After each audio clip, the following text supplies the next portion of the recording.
Imagine standing on a frozen battlefield as the morning sun slowly rises through thick mist. In front of you are nearly 160,000 soldiers, representing three of Europe's most powerful empires. Every general believes victory is already certain. Their enemy appears exhausted, outnumbered, and vulnerable. But hidden behind that appearance is a plan so brilliant that military historians would later call it the greatest battlefield strategy ever executed. This is the story of the Battle of Austerlitz, fought on December 2nd, 1805. A single day that changed the future of Europe forever. It was the day Napoleon Bonaparte defeated two emperors at once, shattered one of history's strongest alliances, and proved that intelligence could overcome overwhelming numbers. More than 200 years later, military academies across the world still study every move made on that battlefield. To understand how such an impossible victory happened, we have to go back several years. Europe had spent centuries ruled by kings, emperors, and ancient royal families. Then came the French Revolution. The monarchy collapsed, King Louis XVI was executed, and France entered a period of chaos unlike anything Europe had ever witnessed. Powerful neighboring countries feared the revolutionary ideas spreading across the continent. They formed coalitions, invaded France, and hoped to crush the revolution before it could inspire others. Out of this chaos emerged an unlikely leader. Napoleon Bonaparte was not born into a wealthy royal family. He came from the island of Corsica and joined the French army as a young artillery officer. Unlike many aristocratic commanders, Napoleon earned promotions through intelligence, discipline, and extraordinary skill on the battlefield. He studied military history endlessly, memorized maps, and developed an instinct for reading enemy movements before they happened. His victories in Italy amazed Europe. Army after army collapsed before him.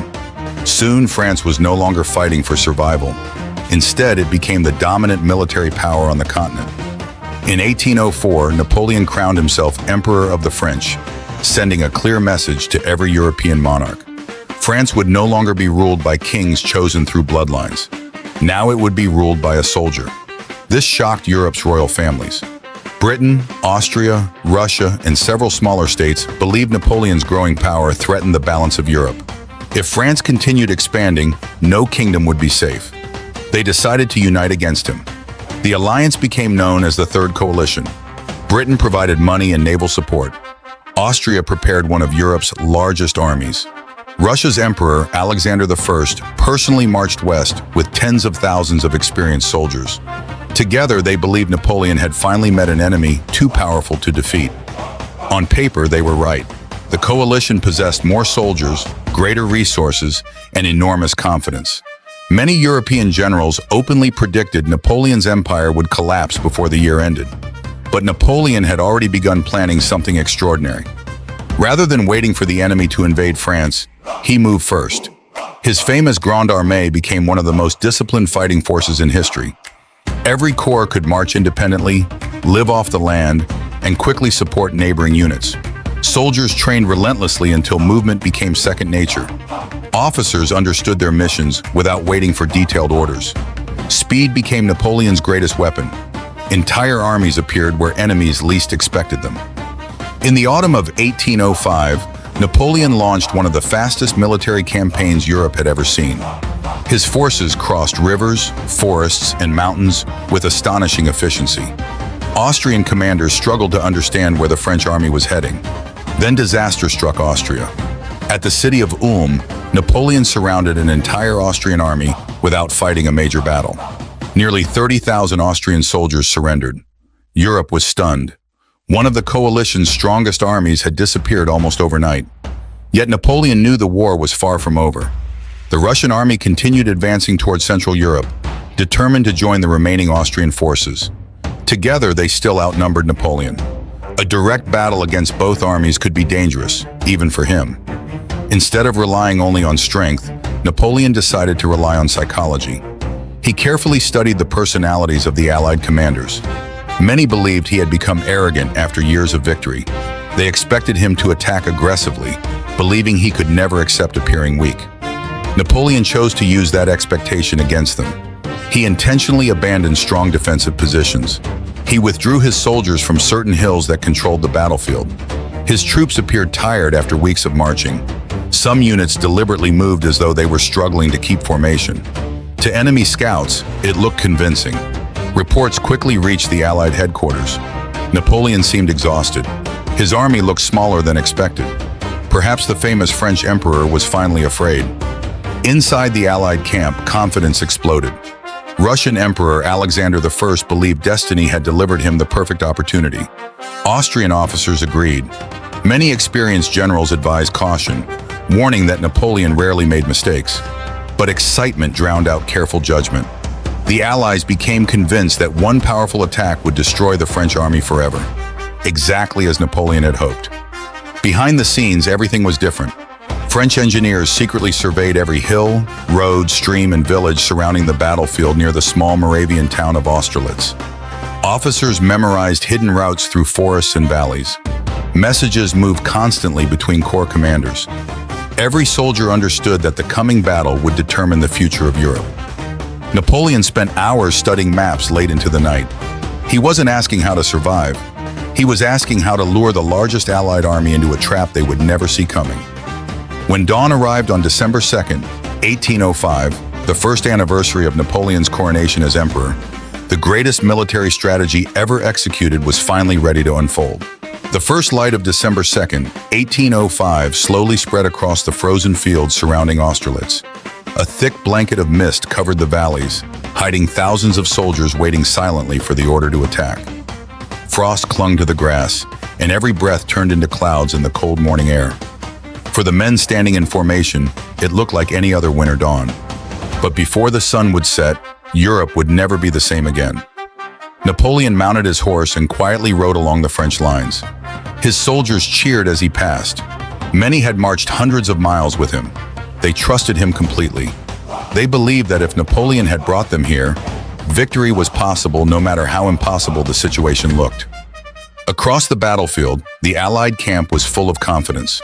Russian Emperor Alexander I and Austrian Emperor Francis II believed this was finally the day they would destroy Napoleon forever.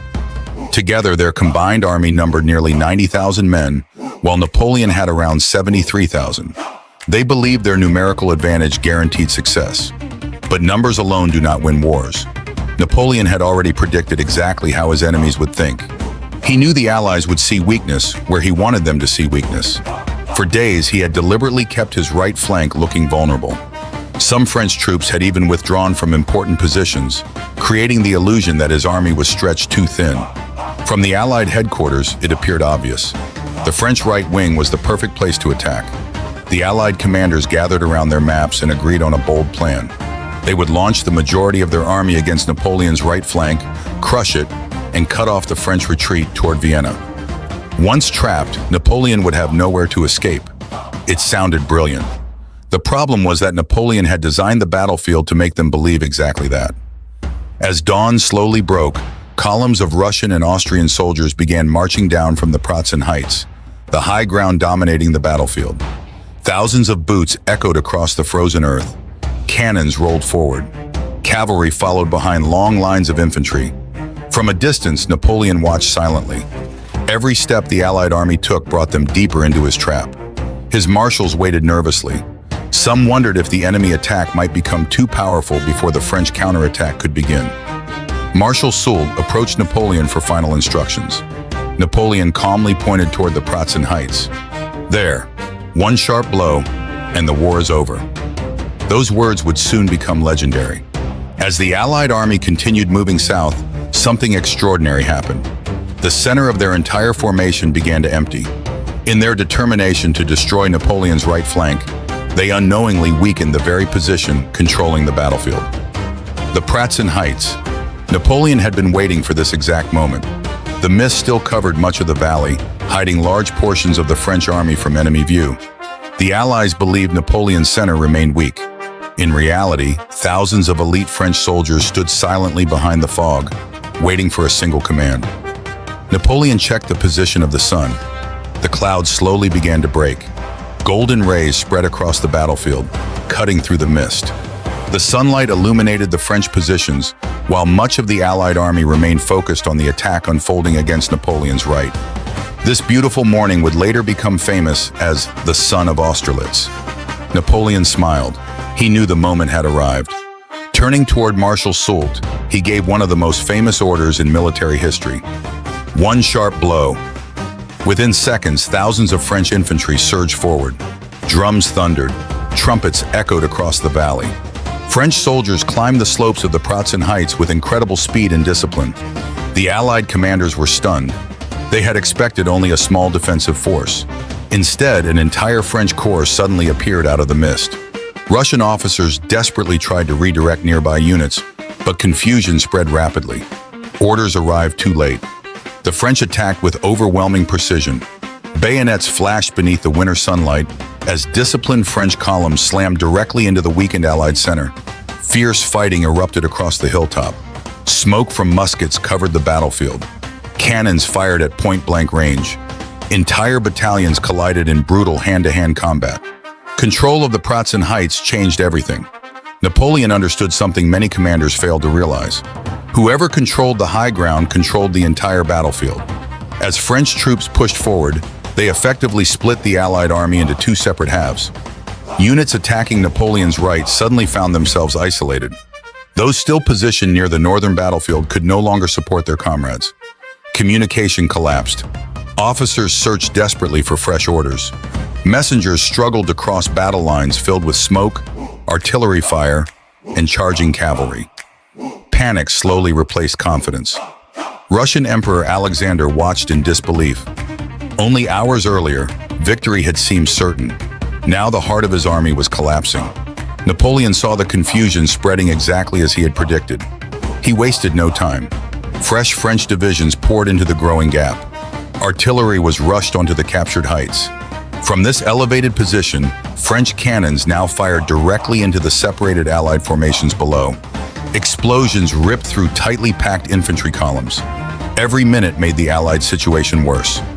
Then Napoleon ordered the next phase of his plan. French cavalry charged into the openings created by the collapsing center. Heavy cavalry smashed into exhausted enemy infantry, while light cavalry pursued retreating units trying to regroup. The battlefield dissolved into chaos. What had begun as a confident Allied offensive had transformed into a desperate struggle for survival. Many officers could no longer even see their own commanders through the smoke. Entire regiments marched in different directions without knowing where the front line had moved. Meanwhile, Napoleon remained remarkably calm. From a nearby hill, he watched every movement through his telescope. This was not luck. This was the exact battle he had imagined days before the first shot was fired. Every decision, every withdrawal, every apparent mistake had been carefully designed to bring the Allies to this moment. And now there was no escape. The greatest military strategy ever executed was reaching its decisive phase. The French assault on the Pratzen Heights had shattered the heart of the Allied army. What had begun as a carefully planned offensive was now turning into complete confusion. Russian and Austrian commanders desperately tried to reorganize their soldiers, but the battlefield had slipped beyond their control. Thick smoke, exploding artillery, and thousands of frightened men made communication almost impossible. Napoleon knew this was the moment to finish the battle. From his position overlooking the battlefield, he calmly issued a series of precise orders. Every corps commander already understood his role. There was no hesitation, no confusion, and no wasted movement. The French army moved like a single machine. Marshal Soult continued pushing forward across the Pratzen Heights, forcing the Allied center to collapse completely. At the same time, Marshal Lannes fought fiercely against the Russian forces in the northern sector, preventing them from reinforcing their struggling comrades. On the southern flank, Marshal Davout, whose soldiers had marched for nearly 48 hours to reach the battlefield, continued holding back repeated Allied attacks. His exhausted men refused to retreat. Every minute they held their ground gave Napoleon exactly what he needed. Soon the Allied commanders realized the terrible mistake they had made. Their army was no longer one united force. It had been cut into separate pieces. Entire divisions found themselves isolated without support. Some continued attacking Napoleon's right flank without knowing their own center had already fallen. Others attempted to retreat but discovered French soldiers advancing from unexpected directions. Panic spread rapidly. Russian officers shouted conflicting orders. Austrian commanders tried desperately to regroup scattered battalions. But it was too late. The battlefield no longer belonged to them. French artillery now dominated the heights. From their elevated positions, Cannon crews fired directly into the crowded enemy formations below. Every explosion sent soldiers running in different directions. Horses panicked, wagons overturned, supply lines collapsed. Napoleon watched the chaos unfold with complete confidence. Years of studying warfare had taught him that battles were often won not by destroying an enemy's army, but by destroying its organization. That is exactly what he had done. Once discipline disappeared, numbers meant nothing. Then came one of the most dramatic moments of the battle. Large groups of Allied soldiers attempted to escape across a series of frozen lakes south of the battlefield. Seeing the retreat, Napoleon ordered his artillery to fire toward the ice. Massive cannonballs crashed into the frozen surface. Cracks spread rapidly. Under the weight of thousands of soldiers, horses, and artillery wagons, sections of the ice gave way. Men struggled desperately in the freezing water, while others abandoned equipment in a frantic attempt to reach solid ground. Although historians still debate how many soldiers actually died there, the scene became one of the most unforgettable images associated with the Battle of Austerlitz. Across the battlefield, resistance began to collapse. Russian Emperor Alexander I realized victory was no longer possible. Austrian Emperor Francis II also understood that his army had been defeated. The coalition that had entered the battle full of confidence was now retreating in every direction. French cavalry relentlessly pursued fleeing units, capturing thousands of prisoners along with hundreds of cannons, wagons, and military supplies. As the winter sun slowly moved across the sky, the battlefield fell strangely quiet. The fighting had lasted only a few hours. Yet in that short time, Napoleon had destroyed one of the largest armies in Europe. The cost was staggering. The Allied forces suffered roughly 36,000 killed, wounded, or captured. They also lost more than 180 cannons and countless military supplies. French losses were far lighter, considering the scale of the victory. It was one of the most decisive victories ever achieved by a modern army. But the consequences reached far beyond the battlefield. News of the disaster spread across Europe with incredible speed. Kings, emperors, and governments could hardly believe what had happened. Two emperors had personally commanded one of the largest coalition armies ever assembled. Both had been defeated by a smaller French force in a single day. Soon after the battle, Austria asked for peace. The Treaty of Pressburg forced Austria to surrender territory, pay heavy financial penalties, and accept Napoleon's dominance across much of Europe. Even more significant was what happened the following year. The Holy Roman Empire, an empire that had existed for nearly 1,000 years, was officially dissolved. Its long history came to an end largely because of Napoleon's victory at Austerlitz. The political map of Europe was completely transformed. Napoleon's reputation reached legendary status. Across the continent, people began calling Austerlitz his greatest masterpiece. Military commanders from every nation studied the battle in detail, trying to understand how a smaller army had defeated a much larger coalition with such precision. Even today, more than 2 centuries later, military academies around the world continue analyzing Napoleon's strategy at Austerlitz. Students learn how deception, preparation, timing, terrain, leadership, and discipline combined to create one of history's most perfect battlefield victories. The Battle of Austerlitz reminds us that the strongest army does not always win. The largest army does not always triumph. Sometimes one brilliant strategy can change the fate of nations. On that cold December morning in 1805, Napoleon Bonaparte proved that victory belongs not only to those with greater numbers, but to those who understand their enemy better than the enemy understands themselves. That is why the Battle of Austerlitz is remembered not simply as another war, but as the greatest war strategy ever executed.